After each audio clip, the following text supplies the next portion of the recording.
for the invitation, the introduction by Kodo, and most importantly, the invitation by your teacher, Roshi, Joan Halifax Chico. I understand that she's not feeling well, so I'd like to dedicate this talk to her full recovery. Thank you.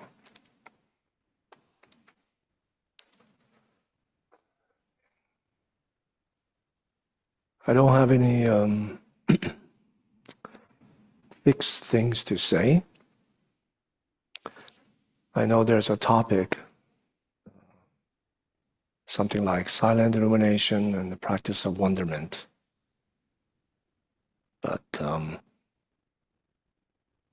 and usually when I give a talk, I interact with the people. So I'm able to respond to people's questions and get a feel for how people are practicing. But since the way that this talk is arranged is such that it's basically a kind of a unidirectional thing, not reciprocal.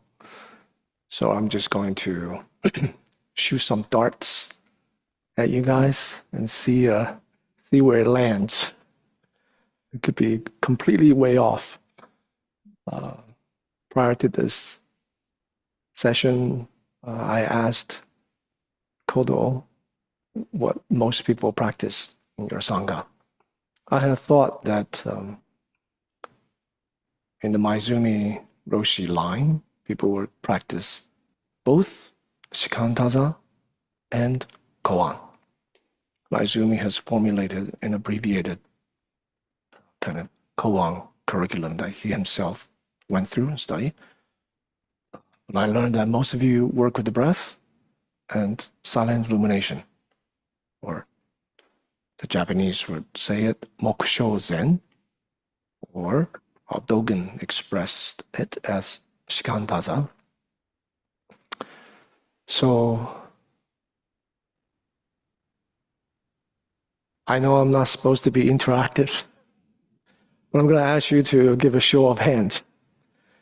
I can't resist myself. How many of you practice working with the breath? Please raise your hand. Wow, okay. How many of you practice shikantaza, or just sitting? Just a few, okay.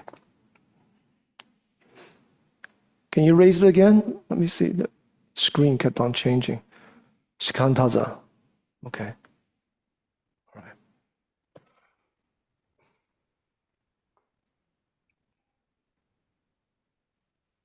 How many of you have, just curious, how many of you have read the writings on silent illumination? Raise your hand, please. Okay, very few. So, do you know what silent illumination is? Do you know how many of you know that there's a connection between silent illumination and just sitting? Raise your hand. Just a few. Okay. Let me go from the beginning then.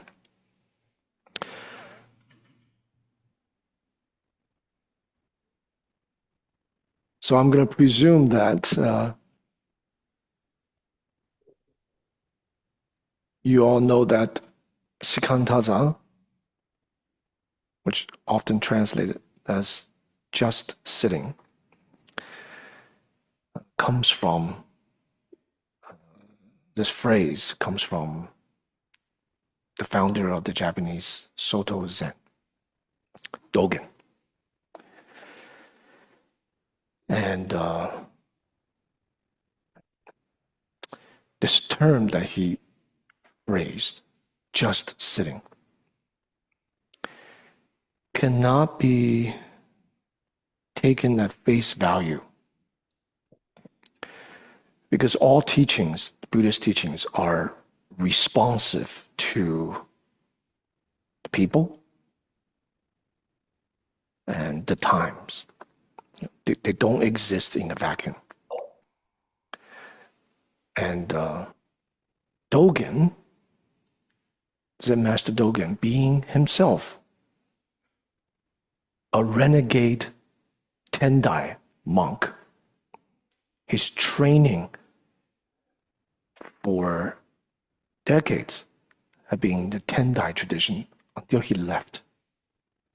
The Tendai tradition is famously known for teaching, in terms of seated meditation, the practice of shamatha vipassana, or calming, or calm abiding meditation, and insight, or contemplation. So we can, because he left home when he was just a boy, we have to assume that this was how he was trained in meditation. So the way he taught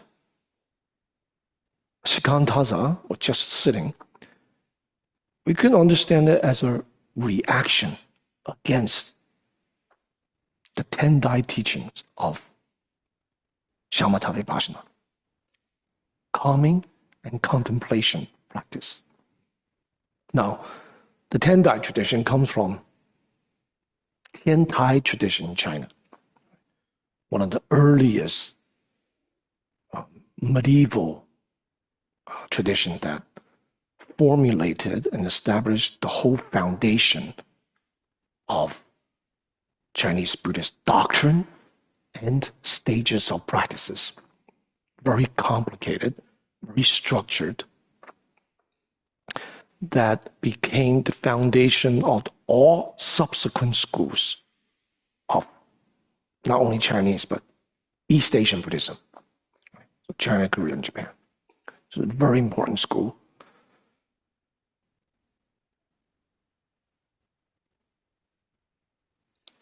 So we have to assume that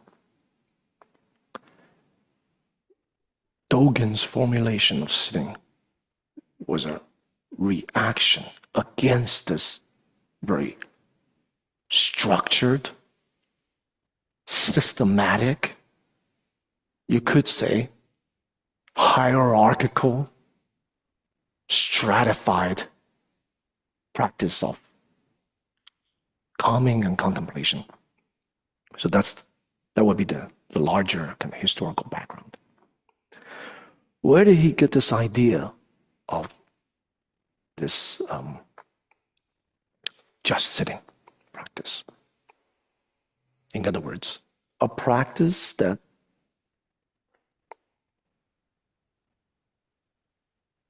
leaves behind this very structured way of meditation, systematic way of meditation. He got it from China. The practice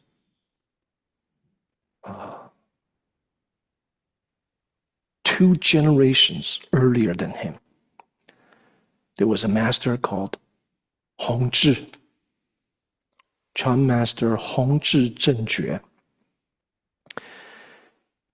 He began to use the term silent illumination to re-articulate the traditional common practice of shamatha vipassana, calming and contemplation. Except he used it in a very poetic way. In his teachings, drawing from poetic allusions to nature, to the natural world, he used several terms to capture the flavor of this, you could say, alternative approach to meditation practice. So, most famously, The phrase he would use is silent illumination, but he used a whole cluster of terms, right? Stillness, quiescence, and wakefulness. Sometimes he would use terms like imagery of cultivation, like the farmers, like the field. He would use images like the intrinsic stillness of the mirror and its ability to reflect. The absence of fixed, rigid images and the presence of responsiveness to the world. So he often used these binary terms. So the coinage, silent illumination, points to this absence and presence, not sequentially, but simultaneously. Right? You could say, if we were to follow Tiantai or Tendai traditional Buddhist terms or Indian Buddhist terms, shamatha vipassana, you could say it's a kind of simultaneous practice of shamatha vipassana.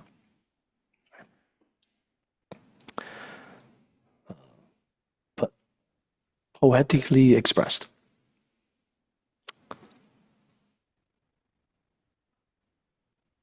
So when it was first introduced to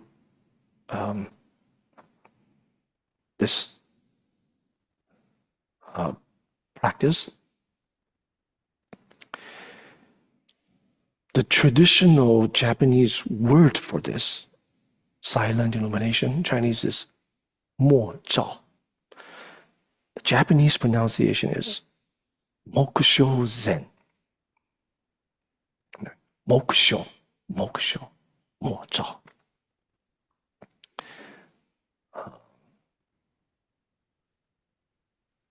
So, back to the kind of context. Dogen was actually reacting according to his students, the times that he was living. You could say he's drawing inspiration from Mo Zhao, silent illumination, and moksho, practice, and yet reacting against it. Right? Silent illumination is a poetic way of expressing the simultaneity practice of stillness and responsiveness.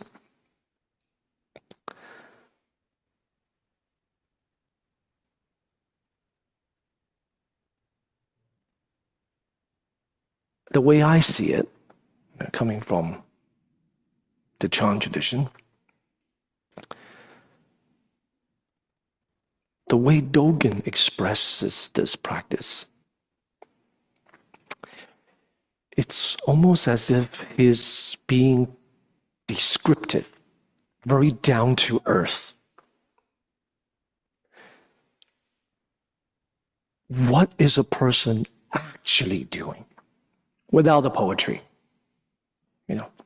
without the allusions to nature and so on? Why would the practice be expressed in these poetic terms? Basically, it's because Hongzhi himself, he was a genius. By age 7, he could memorize all the traditional Chinese classics. He was truly a genius, mastery of the literary arts before he even became a monk. And then what happens when a person like a genius becomes awakened?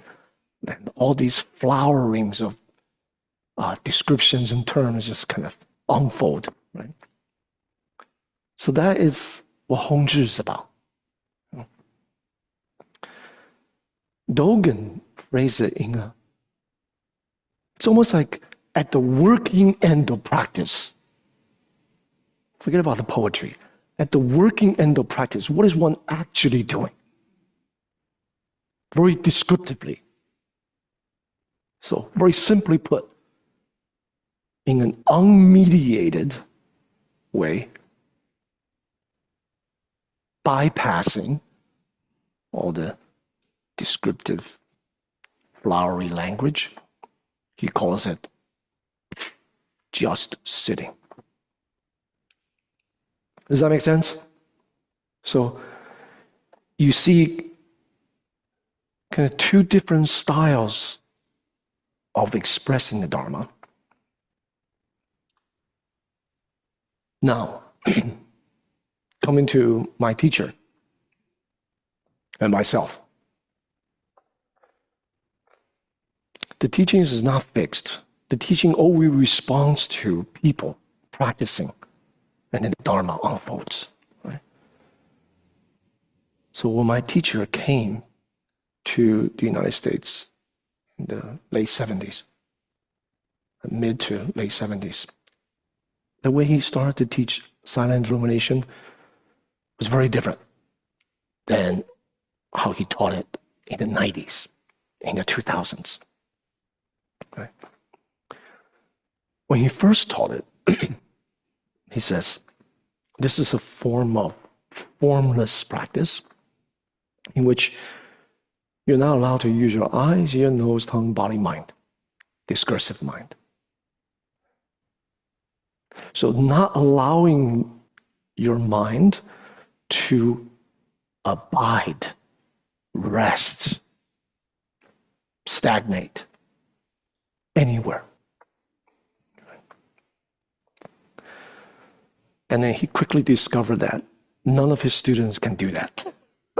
So he started to teach counting the breath, meditation on the breath, and all these other methods start to unfold. In the early 90s, he kind of began to teach silent illumination again after a decade, more than a decade of teaching students. He kind of tried again, right?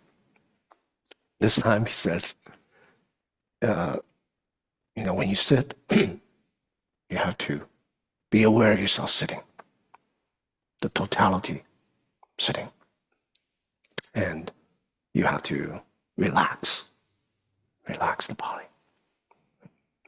And then later on,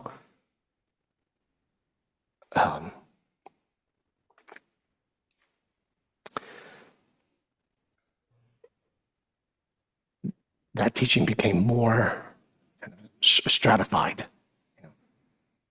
It became into kind of stages. First stage, relax. Second stage, just sitting. Be aware of sitting. Be aware of the reality of sitting. How? Sitting. Totality. Like the concrete experiencing of sitting. Okay. When the mind wanders off, you come back to sitting. Don't talk to yourself that you're sitting. I'm sitting. That's talking. Monologue. Just experiencing. If a person continued to do this, as you all know, sometimes different body parts will fall away. Like your hands will disappear. That's mainly because your body's relaxed. Or, your head disappears, or so relaxed and clear that the body and mind become one. So the body is sitting. The mind is aware of this act of sitting. And if you persist, the body is sitting, the mind is sitting. Body and mind together. But as you know, Sometimes body parts will fall away. Sometimes the whole body would disappear. Then where is the mind? There is the reality of sitting, this act of sitting, except when the body disappears, the boundaries of inside and outside will begin to blur. There's a natural intimacy that you experience because the mind is in the present. Intimacy that you experience with the experience of the environment. Not imagined environment, just wherever you are. The eyes are slightly open. Then one will morph into what he called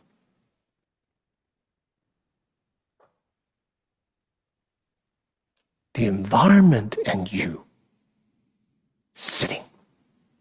So first is relax the body, then body and mind sitting. And the third stage would be like inside, outside. The mind and environment sitting. So it's a kind of a unification of inside and outside. The earlier stage, right before that, is unification of body and mind. So that following unification of inside and outside. Inseparable kind of intimacy. This experience sitting. And but what happens when the environment drops away?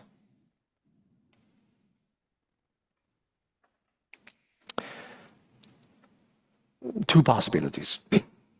One is the person is in the state of oblivion. It's like dullness. Second, the sense of self temporarily may have subsided, not completely vanished. The self-referentiality subsided.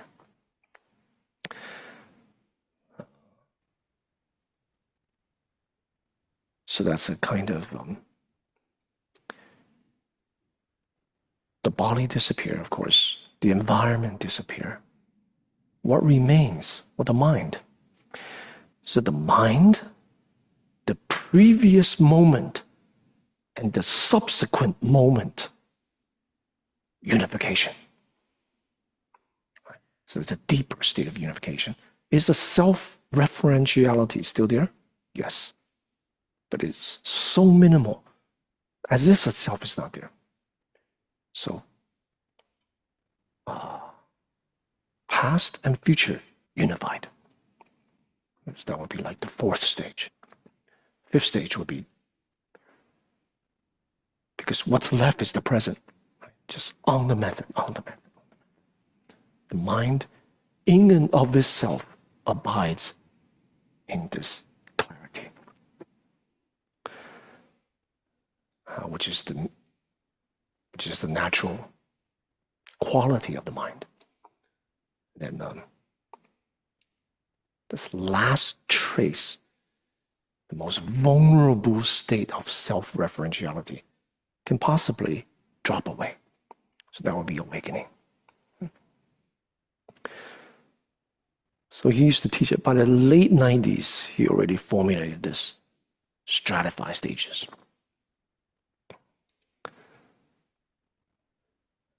And towards 2000, sometimes there's 5 stages, sometimes there's 6, depending on. Sometimes he included counting the breath or mindfulness of the breath to make more stages, to make it more accessible to people. That was really the intention. Why? People need ladders to climb. People need concrete methods. The mind itself has no stages. There's no such thing as stages in the nature of mind. It's just people. They have habit tendencies. They have wandering thoughts. They need something palpable to kind of hold on to. when they sit, lest the mind wanders. So these are expedient means. Right? Now it comes to Guo Gu. I remember interviewing, on my teacher's behalf, students on retreats. I started to discover that people start to attach to these stages. They're like, teacher, I think I'm on the third stage. How can I get to the fourth stage? It's like grasping, you see, grasping. They've taken these expedient signposts as if they're kind of like real stages, or they get frustrated. They have a wide range of reaction. Some people get frustrated. They're always on the first stage and second stage. Some people start to imagine themselves into different stages. Some people, like a blind cat catching a dead mouse. What does that mean? Luck. Just stumbles upon a mouse, and then they want to replicate it. They want to re-experience that again and again, and to come to interview. So basically, the way Guo Gu teaches is get rid of the stages, right? So I don't typically follow my teacher's stratify stages of silent illumination practice. And frankly, being his attendant in interview rooms, he doesn't even follow the stages. He's just dealing with where people are at. So when I started to teach, I basically just put the stages aside. Yet, people do need something to hold on to.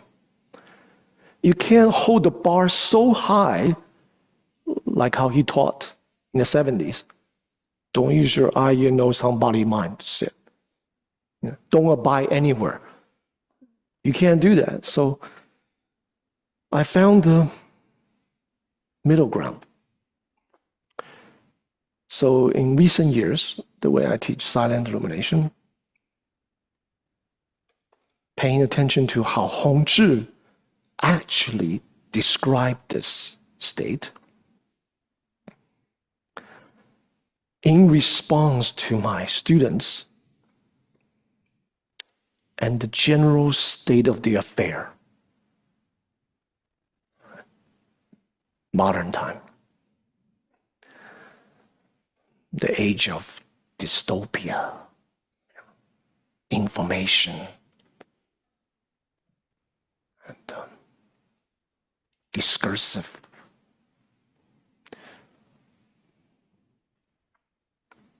Top heaviness of most people. I start to stress an approach that bypasses the discursive mind, because most people are really in their heads. In their heads. This is the default.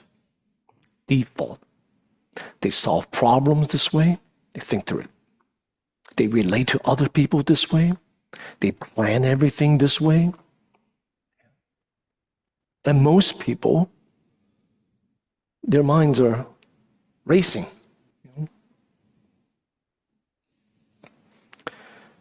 This means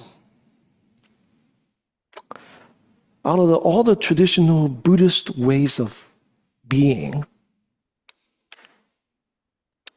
and the functioning of the sense organs, first of all, in case you don't know, the Buddhist tradition doesn't really talk about body versus mind. They don't use these kind of binary Cartesian way of expressing things. The Buddhists, in the early text, later text, it doesn't matter what tradition, they talk in terms of aggregates, multiplicities. For example, they don't just refer to the body. They refer to the functioning of the sense organs. Eye, ear, nose, tongue, body, mind. 6 senses.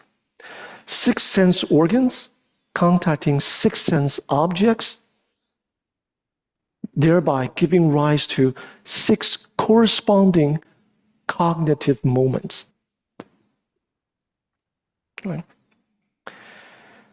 So because most people are just top-heavy, they're just in their heads.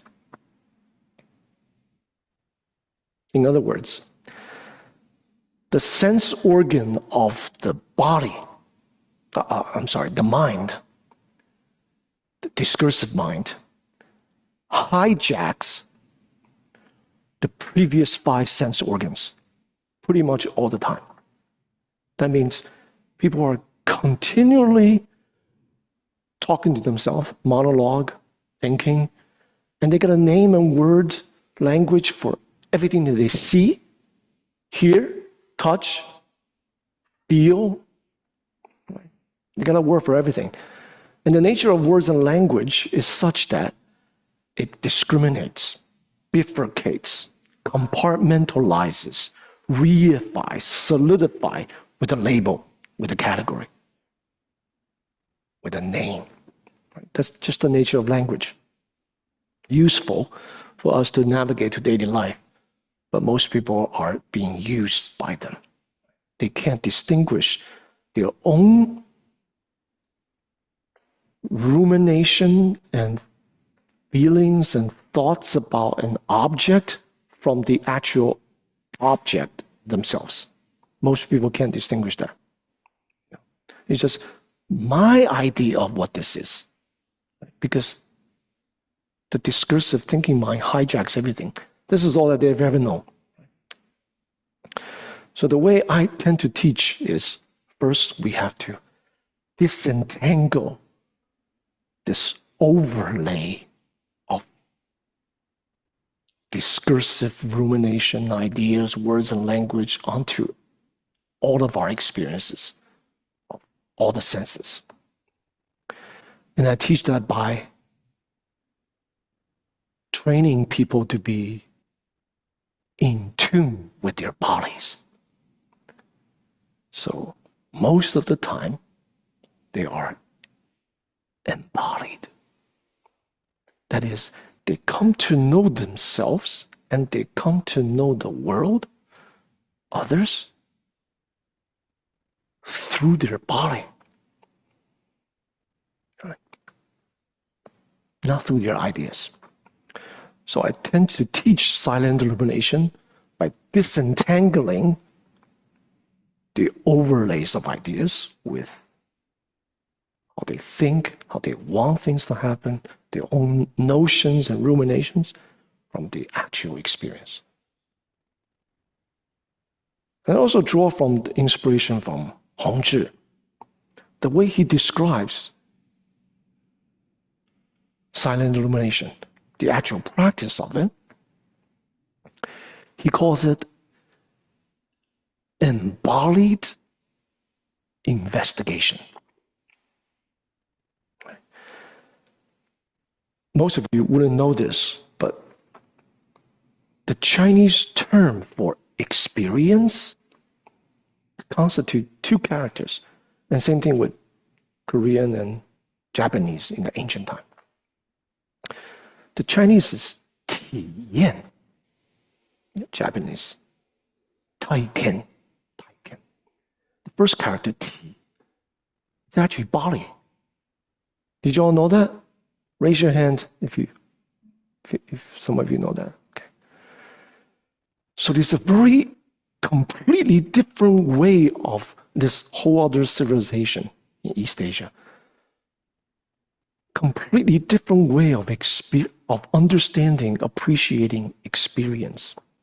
The way they understand experience is always embodied. Embodied. So,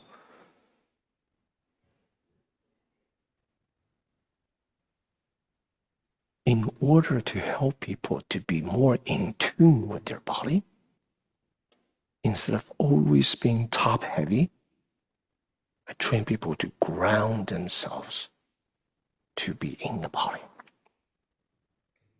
So, out of the 6 sense faculties, eye, ear, nose, tongue, body, mind, I emphasize the body. How? In order to relax, we have to prime the seated meditation.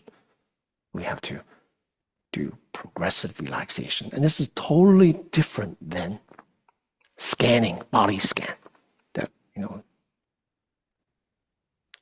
early teachings talk about. So I do progressive relaxation, section by section, focusing on skin, muscles, and tendons, amplifying the palpable physicality of presence, embodied presence.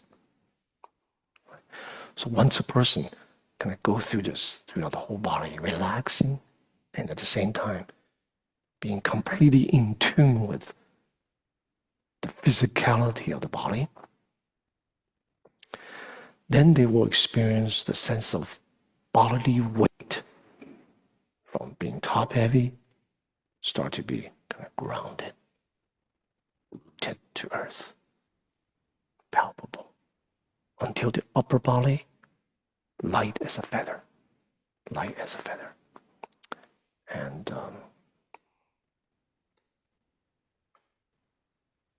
in that state of relaxed groundedness, I also emphasize the intention, which I call undercurrent feeling tone. It should be content, which is just my way of saying don't grasp, don't reject. The 3 poisons: ignorance,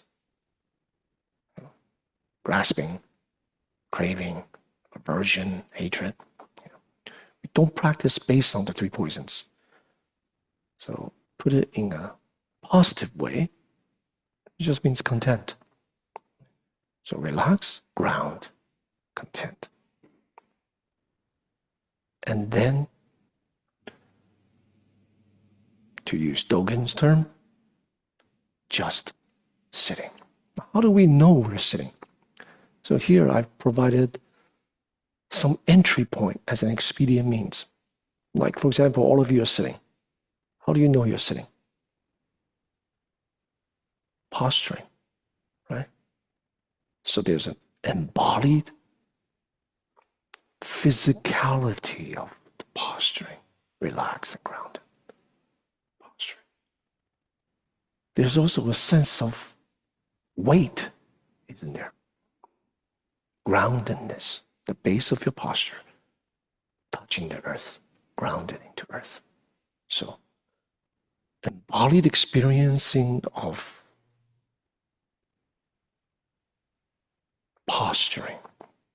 It's one entryway. Second, embodied experiencing of the sense of weight, touching the earth.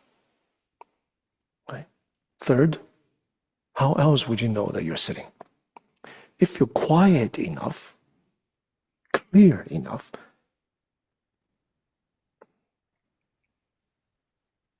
because the posturing can fall away,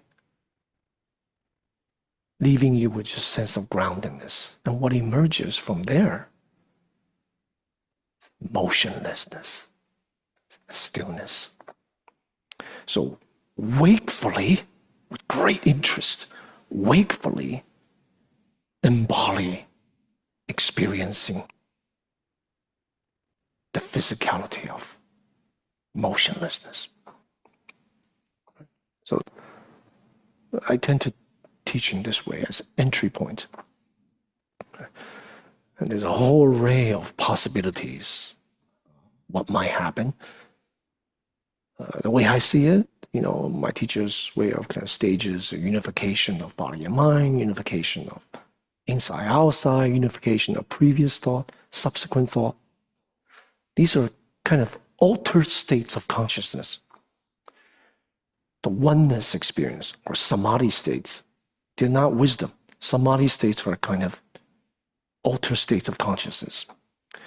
So not everyone experiences it. Not everyone needs to experience it. So as long as this principle of relaxed and grounded, embodied wakefulness, or in Hongzhi's term, embodied investigation of what is. Okay. I just call it experiencing. Embodied experiencing. In the beginning, you can have some crutches. The body, the posture, the sense of weight, or the sense of motionlessness. But these crutches will fall away, leaving you with just the embodied experiencing itself. So the mind reverts to its natural state of kind of uncontaminated, just experiencing. So moment to moment to moment to moment, wakeful, which is the natural state of the mind. Wakeful, yet without wandering thoughts. So that's the most natural state, actually. That's the state not hijacked by discursive thinking, not hijacked by drowsiness. So the most natural state. So that's how I tend to teach silent illumination. And in that state, the mind is not inert. It's still, yet awake. Awake, yet no wandering thoughts. Alert, clear. But not grasping, not rejecting, not trying to fix something, not trying to get rid of something. So that close and closer and closer alignment with who we truly are, which is freedom. So that would be the Chan principle. View that we're already free, except we got all these hang-ups. So in practice, see the meditation like this, and then we'll begin to be able to kind of translate that in daily life. How? Naturally, we live a life in which we're not hijacked by the discursive thinking. What we like, what we don't like, ruminations, monologue, and all this stuff. We actually see how things actually are. Right? When you're sitting, you just sit. How do you know you're sitting? Oh, you're posturing. Groundedness, and so on. So when you're relating with other people, you're right there, present. Present, yet absent. Absent of what? Absent of selfing. Present of what? What actually is happening. Relating. So what needs to be done? What can be done? Right? So in that, there's wisdom. Selfless wisdom, which is just compassion, love, right? Appreciation. So when you're with people, people feel naturally seen. You're not in your head, you know. You're not talking to yourself or having kind of conversations while you're talking with someone. You're completely present. And whether people know it or not, they don't know why, but when they're with you, they felt seen, heard, present. So a person practicing silent illumination or just sitting, being present, or I expressed it as embodied experiencing, naturally, selfing and othering start to diminish. And then leaving you with what needs to be done, what can be done. Wisdom and compassion. Okay. Is it dinner time for you guys? Thank you so much, Guo Gu. That was brilliant and beautiful. We'll end with the 4 great Bodhisattva vows. which includes embodiment in our version.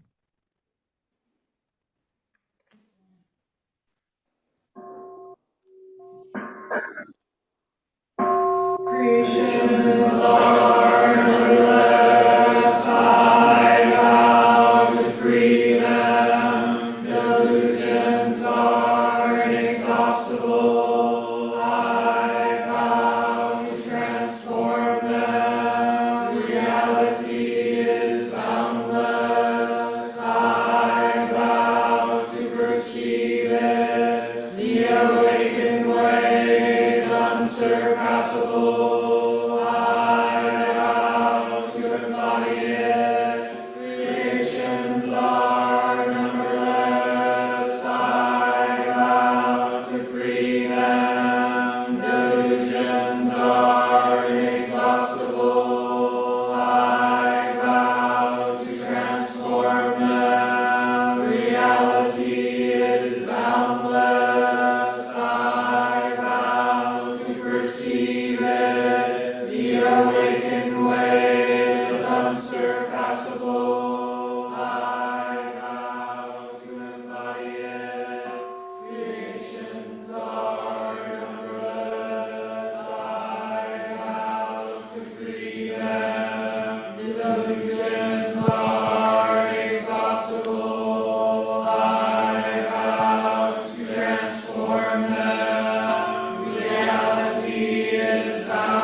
Deep gratitude, Guo Gu, for that incredible talk. I feel like we should skip dinner and just go sit, right?